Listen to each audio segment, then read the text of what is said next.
on my way to the airport, I called up the council. I said to them, guys, guess what? Exciting news. I've just bought this property. I've just exchanged on it. They go, we're so glad that you've told us that. I said, why? I said, we've been waiting 15 years to understand who owns it so that we can slap them with a notice of improvement. And I thought, oh.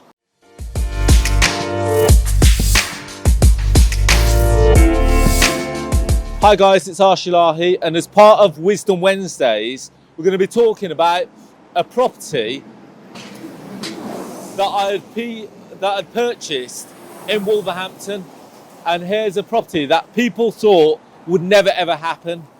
And as part of it, one part of property that I really love is the fact that lots of people can look at the same property and everyone can have a completely different vision. And I just want to share a bit of the journey as to how that went, and hopefully this inspires you into doing exactly the same. So the property that we've got in question is the one that's in the grey hoarding over there. So formerly it was a funeral director's, and it wasn't always knocked down. So it was always a second story building. You can see that the part of the development is that where they've started to build up the party wall there, it was up to 2 stories high. Now, when I purchased it, it was a building. It was an extremely derelict building. And I was driving on the main road that you see here, and I saw an auction board going up for sale. And straight away, I've driven up and down this road for the last 30 years. And as a result, I saw this board up, and I always saw that building boarded up. And I said to my dad, who was alive at the time, I said, what's going on with this property? And he goes, as far as I'm concerned, no one's ever owned it. So I said to him, shall we have a go at it? And the guide, I called up the auction house straight away, and the guide was £54,000 to £58,000. And I thought it's fantastic value on such a main high street. And I said to the auctioneer, tell you what guys, at £58,000 I'll be in and I'm ready today. I knew nothing of the property. As far as I saw, was just a boarded up old building. I knew nothing of the condition of the property, but I knew that in such a high street location, I thought it's got to be worth at least £58,000. Auctioneer said, sorry, unfortunately, the board's only been up 5 minutes and we've had 20 calls on it. I thought, okay, that's interesting.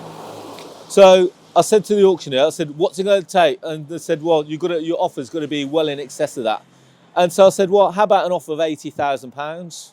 No, I've jumped up from £58,000 to £80,000, which is almost like another 50% of my original offer.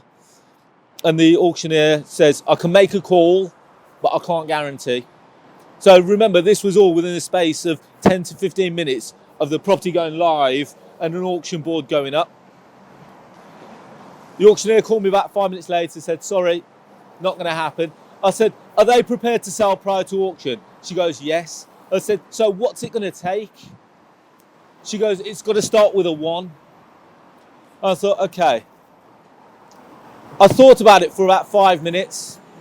And all I did was I just stood here and I looked at it. And I thought, well, what else? What can I do? And I said, okay, I'll call the auctioneer back up and said, it's £100,000 and that's it. That's my final offer. And after that, I'm backing out and you won't hear from me.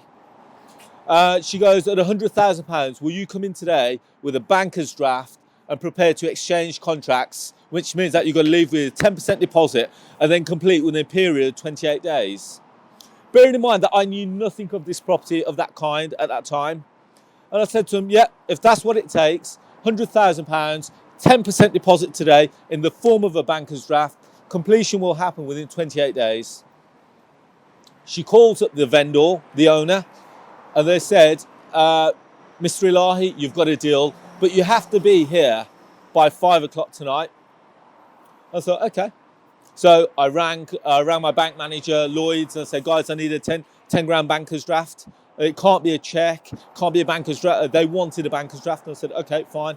So we got a banker's draft. By the time we got that ready, it was near enough 4:30, and the auction house was going to close at 5 o'clock. One thing that I didn't tell you, I was due to fly to Dubai that night for a holiday with my wife. So I said to my wife, you carry on and I'll meet you there tomorrow. And this is a true story, by the way, guys. And so I then went to the auction house 9 o'clock the very next morning. I left them with the deposit. I signed the contract, and literally, I then got on the next flight out to Dubai.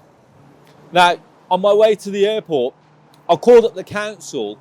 I said to them, guys, guess what? Exciting news. I've just bought this property. I've just exchanged on it. They go, we're so glad that you've told us that. I said, why? I said, we've been waiting 15 years to understand who owns it so that we can slap them with a notice of improvement. And I thought, is this going to be the start of my woes? Have I just bought something? Have I just bought more than I can? Have I just taken on something more than I can chew? And so I went away, and it left me a little bit deflated. Thinking, okay, is this going to cause me a problem? Came back from Dubai a week later, and lo and behold, sat on my desk was an improvement notice saying you've got 28 days to bring this building back up to repair, or at least stop the trees going out of the chimney and get the windows repaired because they were all smashed.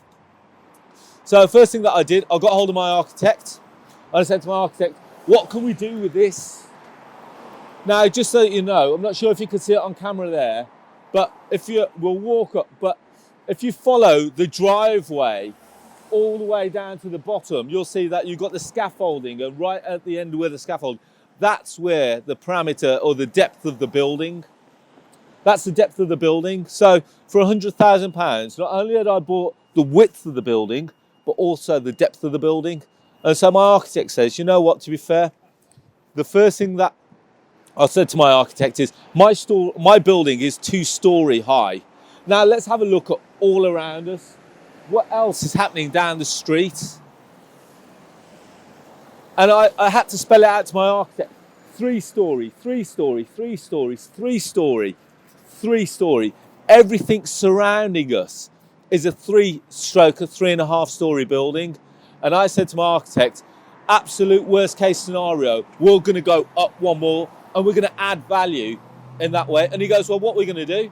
I said, what we'll do, we'll keep it in line with everything else that's happening in the area.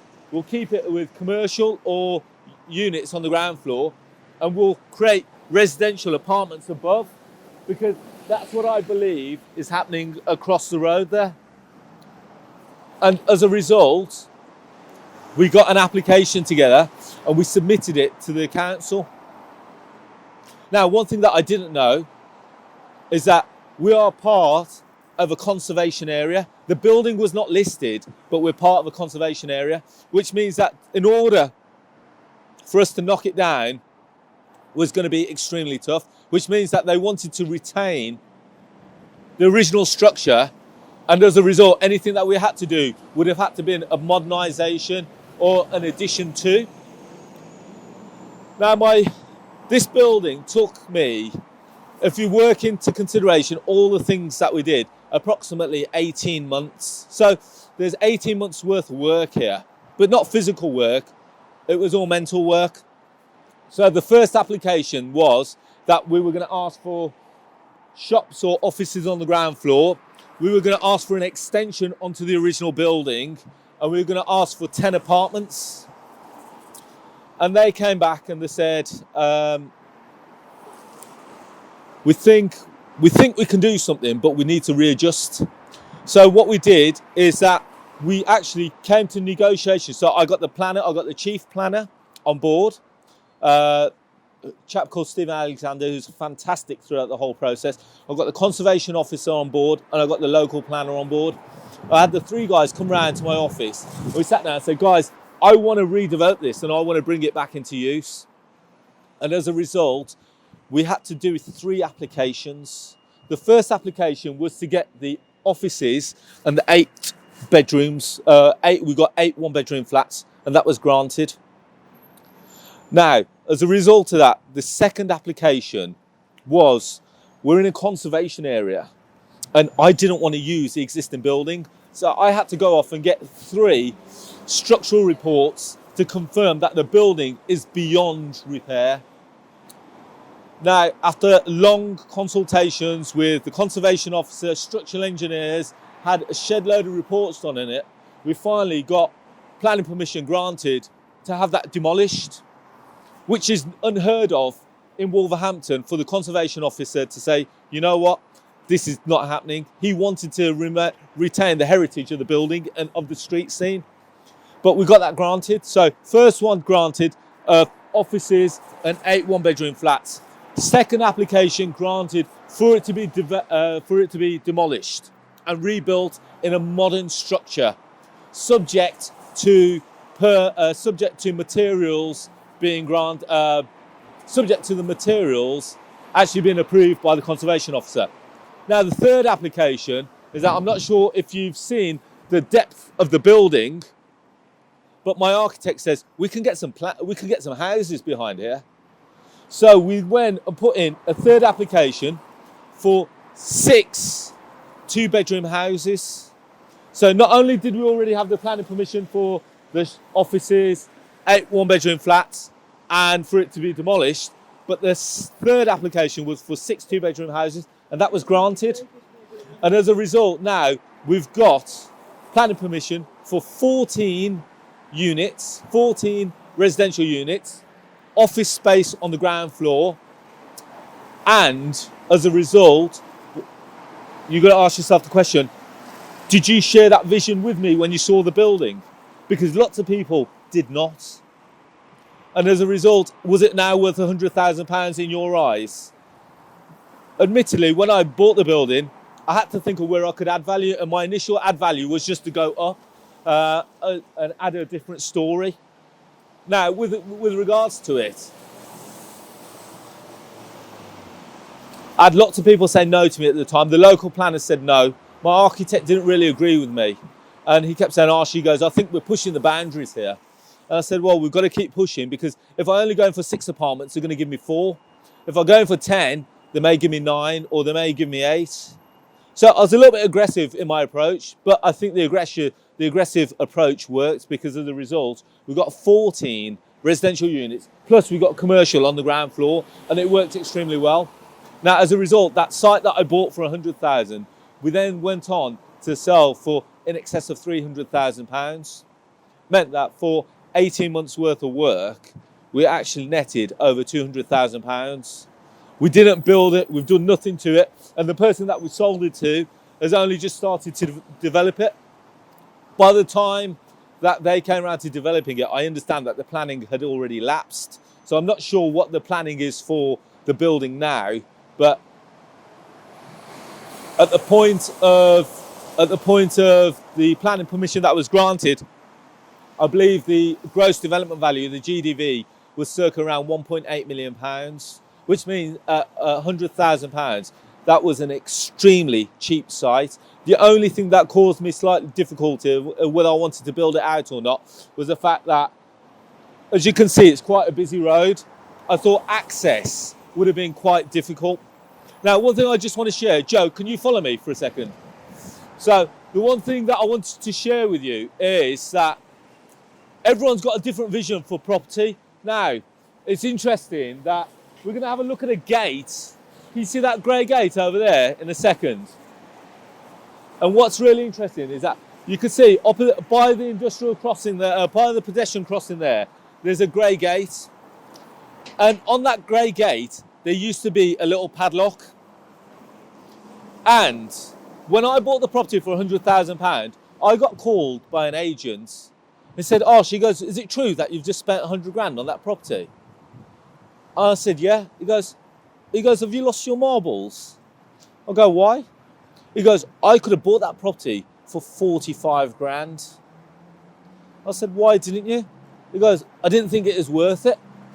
More importantly, for the last 10 or 15 years, he was being paid £25 a month to make sure that that padlock remained on that gate.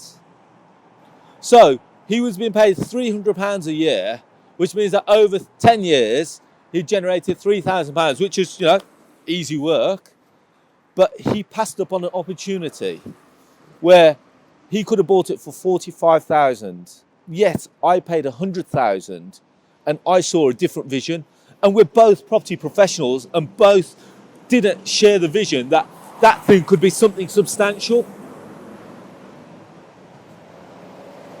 I can't wait to see the day that when we drive past and that is actually built, because hopefully it's built according to what I had the planning permission granted for, because that was not blood, sweat and tears, but that was literally, that could be a showpiece for this area in Wolverhampton.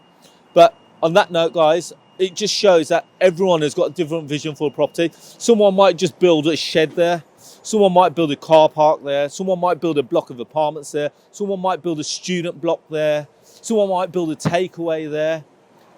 But the fact is that everyone has a different vision for it, and it's about how we align that vision and will determine the value of what that property's worth. And, you know, my vision was commercial, residential and houses to the rear, and we got that granted. And it was a risk at the time because we didn't know that that was going to be granted, but I knew that we could add value in some way, shape or form, and as a result it's a risk that paid off.